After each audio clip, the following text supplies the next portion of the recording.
मालूम है कि दिन की रोशनी में आपने भारत की इस विश्व प्रसिद्ध धरोहर, इस रानी की बाग की खूबसूरती का अनुपम आनंद लिया था। अब इस रात के अंधेरे में आइए हम आपको वो छिपे हुए रहस्य दिखाएं जो दिन के प्रकाश में भी अक्सर लोग देख नहीं पाते हैं।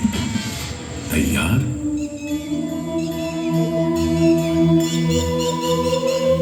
सम्राट भीमदेव प्रथम की पत्नी रानी उदयमती अपनी प्रखर बुद्धि के कारण समय से आगे की सोच रखती थी। उनके पति राजा भीमदेव के स्वर्गारोहण के बाद दरबार में बात चली कि परंपरा के अनुसार रानी अपने पति की स्मृति में क्या और किस प्रकार का स्मारक बनवाएंगी।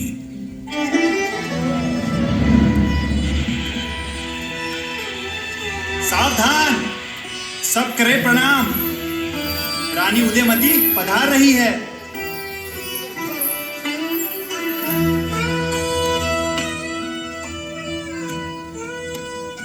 महारानी जी, आज जब स्वर्गीय पूज्य महाराज की अंत्येष्टि की सारी क्रियाएं कुमार कर्ण ने संपूर्ण कर दी है, वो समय आ चुका है जब आपको ये निर्णय करना है कि आप स्वर्गीय महाराज भीमदेव जी की स्मृति में क्या एक निर्माण करवाना चाहेंगे। आप चाहें तो यहां उपस्थित शिल्पकारों, कलाकारों और मंत्री परिषद से परामर्श कर सकती है। बोलिए, आप लोग ही बोलिए। महारानी, स्वर्गीय महाराज को मंदिर बहुत प्रिय थे। जैसा मंदिर उन्होंने मोढेरा में बनवाया था वैसा ही कुछ आप भी। मैं आपकी बात से सहमत हूँ, परंतु मंदिर धार्मिक आस्था के केंद्र होते हैं, उनका सार्वजनिक कोई उपयोग नहीं है। इसीलिए हमें एक ऐसा स्मारक बनाना चाहिए जो कि हर प्राणी के उपयोग में आ सके। इसीलिए मैं सुझाव देता हूं कि हमें मोढेरा जैसा मंदिर महाराज की स्मृति में बनाना चाहिए, जो केवल महाराज की याद के अलावा राज परिवार के लिए भी पूजा का विशिष्ट विग्रह भी हो। मैं आपसे सहमत नहीं हूं। मैं चाहती हूं महाराज की स्मृति में एक पानी की बावड़ी बनाई जाए, एक वाव। बावड़ी? महारानी जी क्षमा कीजिएगा, लेकिन बावड़ी तो भूमि के नीचे होगी और अधिक स्मारक ऊंचे और दूर से दिखने वाले होते हैं। महारानी जी, आप चाहें तो स्तंभ भी बनवा सकती हैं। फिर हुआ आपके किस उपयोग का महारानी? आपको कौन सा पानी भरने जाना होता है सुबह सवेरे? मैं जानती हूं कि मुझे पानी भरने नहीं जाना पड़ता, किंतु पानी मेरी प्रजा की बहुत बड़ी समस्या है। घर की महिलाओं को कोसों दूर पानी लेने जाना पड़ता है। इसलिए मैं चाहती हूं कि एक बहुत बड़ी, गहरी और अद्वितीय वाव मेरे स्वर्गीय पति की याद में बनाई जाए, जिससे श्रीपटन में पानी की समस्या न रहे और पटनगर की प्रजा को इसके सदा निरा कुएं से जल की आपूर्ति होती रहे। जैसी महारानी जी की इच्छा। वाव बनाना तो सरल काम है। हाँ प्रमुख शिल्पकार, वाव बनाना तो बहुत आसान है, क्योंकि साधारण वाव को तो केवल खोदना होता है और पत्थर की दीवारों का व्यवस्थित निर्माण करना होता है। किंतु मैं चाहती हूँ मेरे पति की स्मृति में बनने वाली वाव केवल उपयोगी ही नहीं, लेकिन शिल्प स्थापत्य कला में उनकी अभिरुचि की भी प्रतीक हो, जहाँ की एक एक मूर्ति उन देखने वालों को आस्था दे, उन्हें शांति दे और उन्हें आध्यात्मिकता में रंग दे। वहाँ उकृत एक एक छवि उन्हें श्रृंगार और सुंदरता से ओतप्रोत कर दे, उनके जीवन में कला भर दे।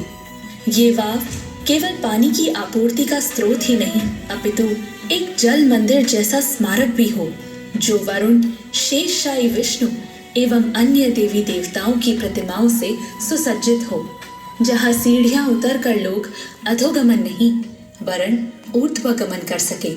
जो जितना गहरे जाए वो उतना ऊपर आए। साधो महारानी जी, साधो, उत्तम, श्रेष्ठ। बहुत सुंदर। कहा था ना कि रानी समय से आगे की सोच रखती थी, इसीलिए रानी ने इसे इतना सुंदर बनवाया और पूरी वाव को मूर्तियों, कलाकृतियों एवं संरचनाओं से भर दिया।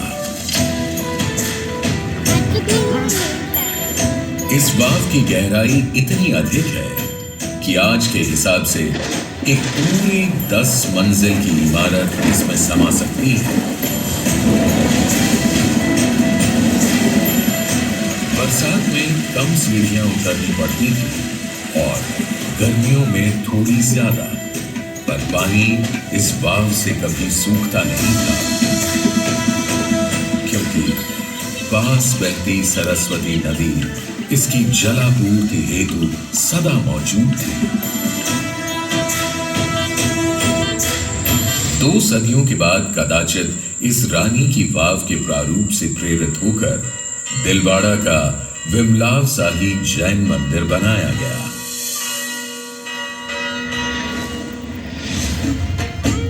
पट्टन यानी आज का पाटन तब गुजरात की राजधानी था और उसका एक नाम अणहिलपुर भी था।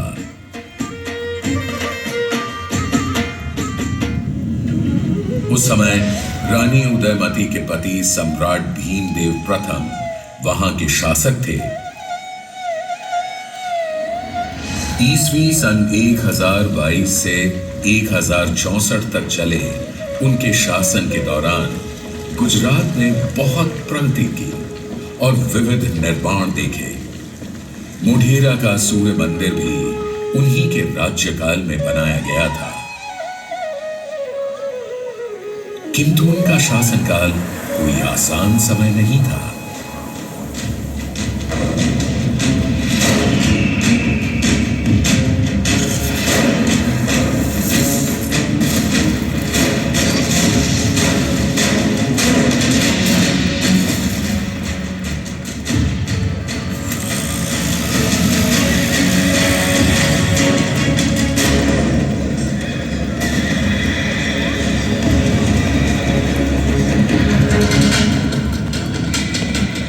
ये वही समय था जब गजनी के महमूद ने अफगानिस्तान से भारत आकर प्रभास पाटन में सोमनाथ मंदिर को लूटा था।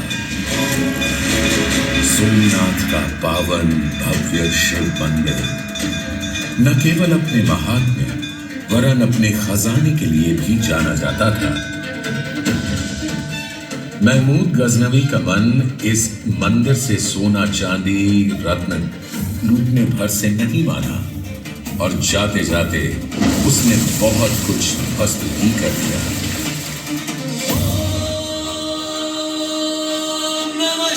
ये तो कुछ वीर भक्तों का साहस था कि जो इस आक्रमण के बीच भी वे ज्योतिर्लिंग को बचाकर ले गए। पर राजा भीमदेव कहां मानने वाले थे। उन्होंने जल्दी ही फिर से अपने सारे संसाधन धन बल को वापस जोड़ा और भग्न सोमनाथ मंदिर का पुनर्निर्माण करवाया।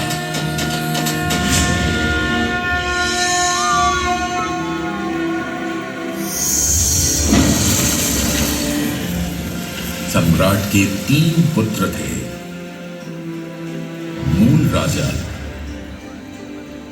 क्षेम राजा और कर्ण। राजा के स्वर्गलोक सिधारने पर पटरानी उदयमती और भीमदेव के पुत्र राजकुमार कर्ण ने गद्दी संभाली।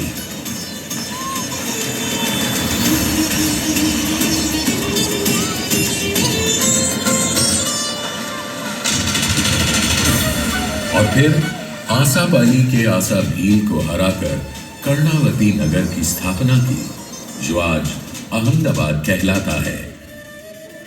राजा भीमदेव और रानी उदयमती ने मिलकर त्रिपुरुष प्रसाद, भीमेश्वर और कई शिव मंदिरों का निर्माण करवाया।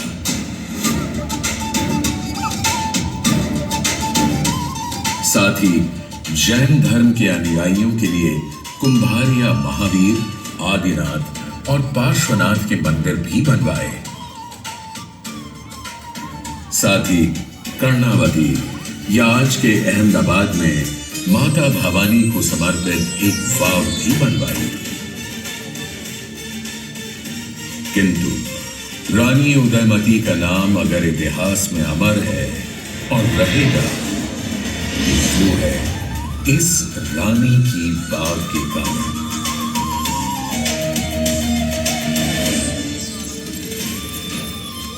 यह वाव 64 मीटर लंबी, 20 मीटर चौड़ी तथा 27 मीटर गहरी है और यह भारत में अपनी तरह की अनूठी वाव है।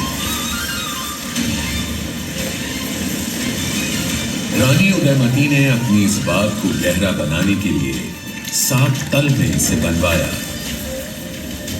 और हर तल में नए प्रकार की कला अभिव्यक्ति के पटल प्रस्तर खंडों पर खुदवाए।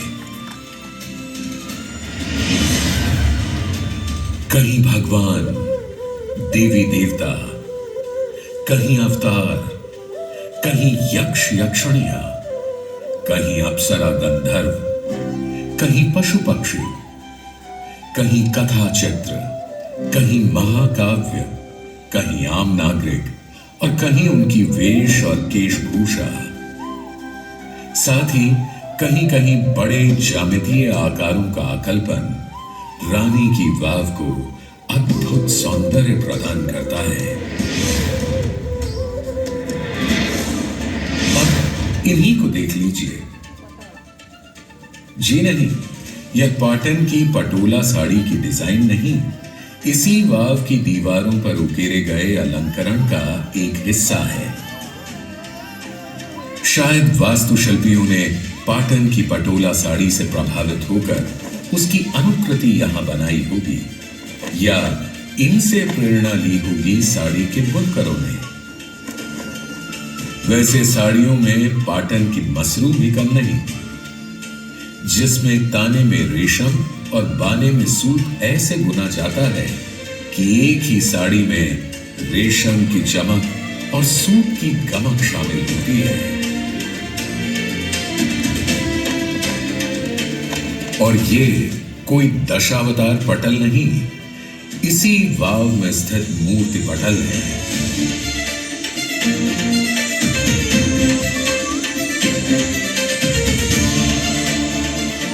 और ये कोई पूजा विग्रह नहीं, इसी स्थान की कुछ प्रतिमाएं हैं।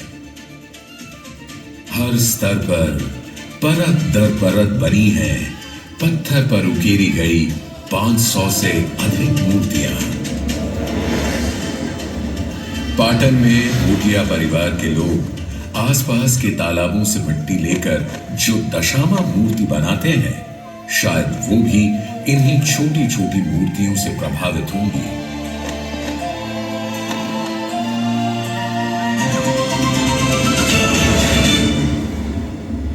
इन छोटी छोटी मूर्तियों में भी नजर आते हैं सुंदर और विस्तृत वर्णन। देखिए इन अप्सराओं के केश विन्यास और इनके नक्शिक वर्णन के चलते अब देखिए इन स्त्रियों की पादुकाएं। अब जरा कल्पना कीजिए कि ये सारी अप्सराएं गरबा कर रही हों तो साधारण गरबा नहीं, बल्कि पाटन का डोरी गरबा, जिसमें एक स्तंभ में बंधी डोरियों को पकड़कर स्त्री पुरुष गरबा करते हैं, जिसे गाव गुंथर गरबा कहते हैं। पशु पक्षियों और प्रकृति के चित्रण में भी मूर्तिकारों का जादू साफ नजर आता है। वैसे पौराणिक कथानक तो रोचक, मनमोहक, शुभ और शिक्षाप्रद हैं ही, किंतु कुछ कम नहीं है इस विशाल वाव के ओझल हो जाने और फिर मिलने की कहानी। आप शायद कहें कि ये कैसे हो सकता है, इतनी बड़ी बावड़ी उछल कैसे हो सकती है?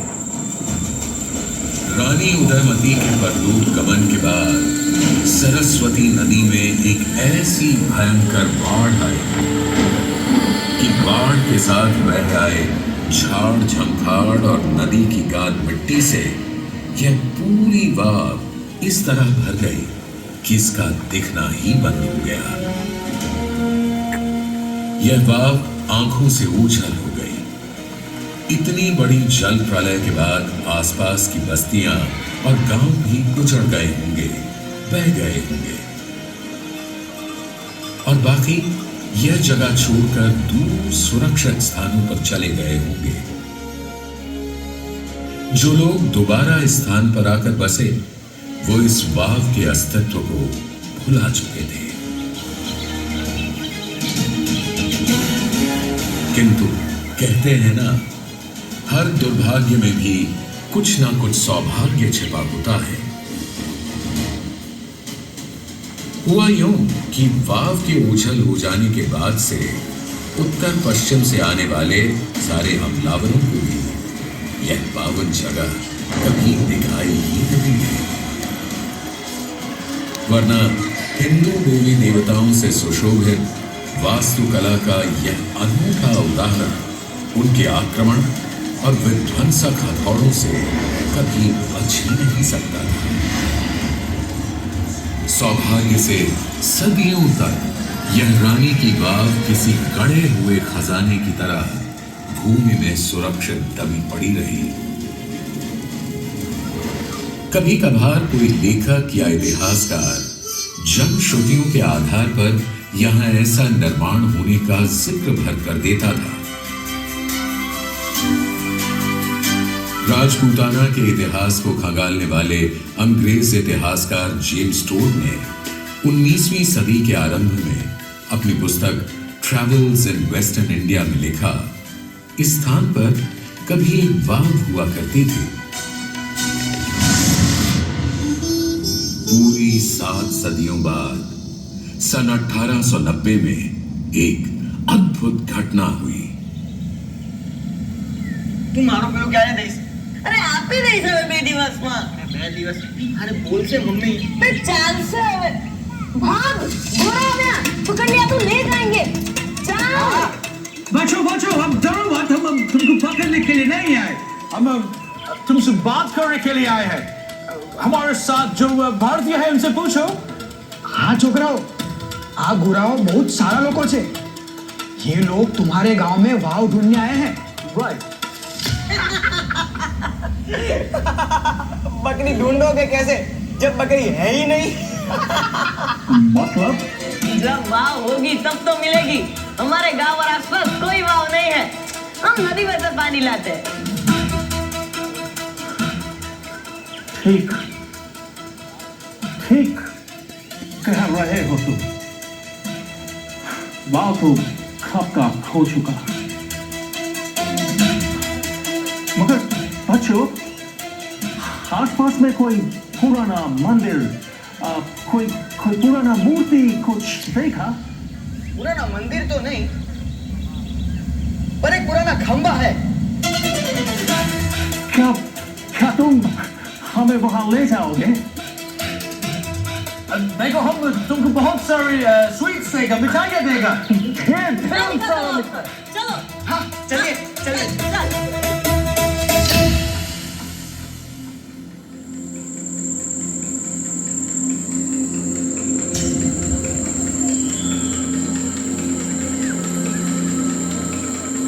Henry, did you see this? Yes, James. That seems to be a groove to support the rope. There must have been a pond over here. Yes, James Todd was not wrong.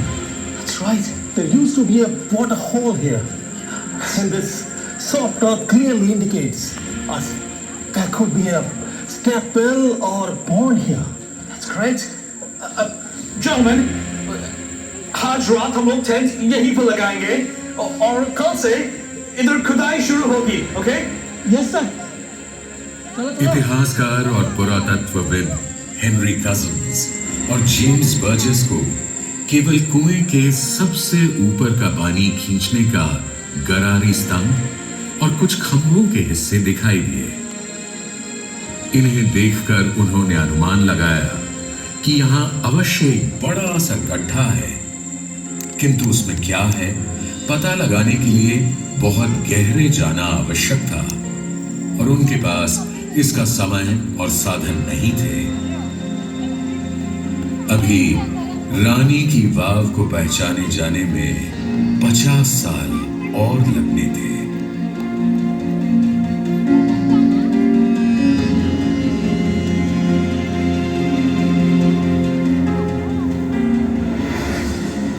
अगली सदी में बड़ौदा महाराज की प्रेरणा से बड़ौदा रियासत के पुरातत्व विभाग के कुछ पुरातत्वविद सन 1940 में यहां आए और स्थानीय लोगों की मदद से उन्होंने धीरे धीरे कजिन्स और बर्जेस द्वारा बताए गए गड्ढे को खोदना शुरू किया।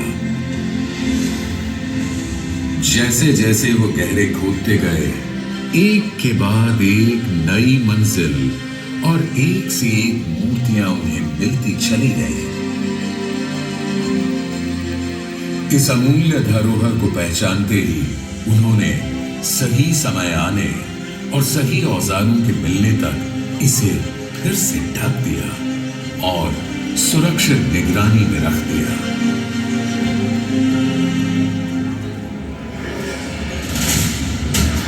इसके 40 वर्षों बाद इस वाव के भाग्य फिर जागे जब सन 1981 में भारतीय पुरातत्व सर्वेक्षण इस जगह पर विधिवत उत्खनन का काम शुरू किया।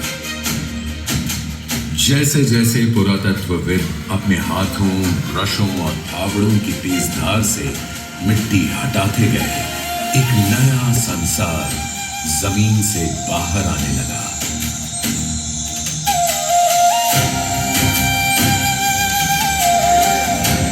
नदी की रेत में सदियों से दबी ये अद्भुत संरचना धरती से ऐसे निकली मानो जैसे आज ही बनी हो। फिर तो जहां आवश्यक था इसका संरक्षण भी एएसआई ने किया। संसार ने आज तक कहीं भी ऐसा तेजोमयी निर्माण नहीं देखा था जो सदियों के बाद भी अपने निर्माण के समय की ताजगी और चमक के साथ उजागर हुआ हो। उत्खनन में रानी उदयमती की एक प्रतिमा भी प्राप्त हुई जिसे सुंदरता के, शुभता के, वास्तुशिल्प और कला के सभी प्रेमी आज भी शीश नवाते हैं।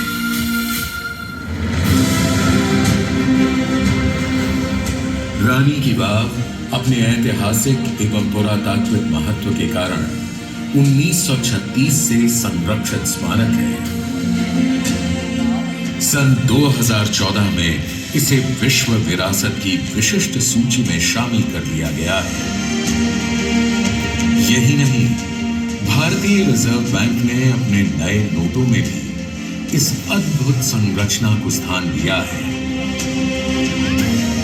संसार की कदाचित सबसे सुंदर इस अनोखी वाव को देखकर यूनेस्को ने कहा वाह, और आज यूनेस्को हेरिटेज लिस्ट में शामिल यह वाव भारत ही नहीं सारे संसार की सांझी विरासत है। गुजरात अपने आप में ऐसी अनेकों विरासत को संभाले हुई है। रानी की वाव आज पूरी दुनिया के लिए आकर्षण का केंद्र बन गई है। आप और हम कितने सौभाग्यशाली हैं कि हमें यहाँ आने और इस बावड़ी के दर्शन कर अपनी प्यास बुझाने का मौका मिला। आइए हम प्रण करें कि हम अधिक से अधिक लोगों को रानी उदयमती और उनकी इस वाव से परिचित कराएं और उन्हें भी यह चमत्कार देखने के लिए प्रेरित करें।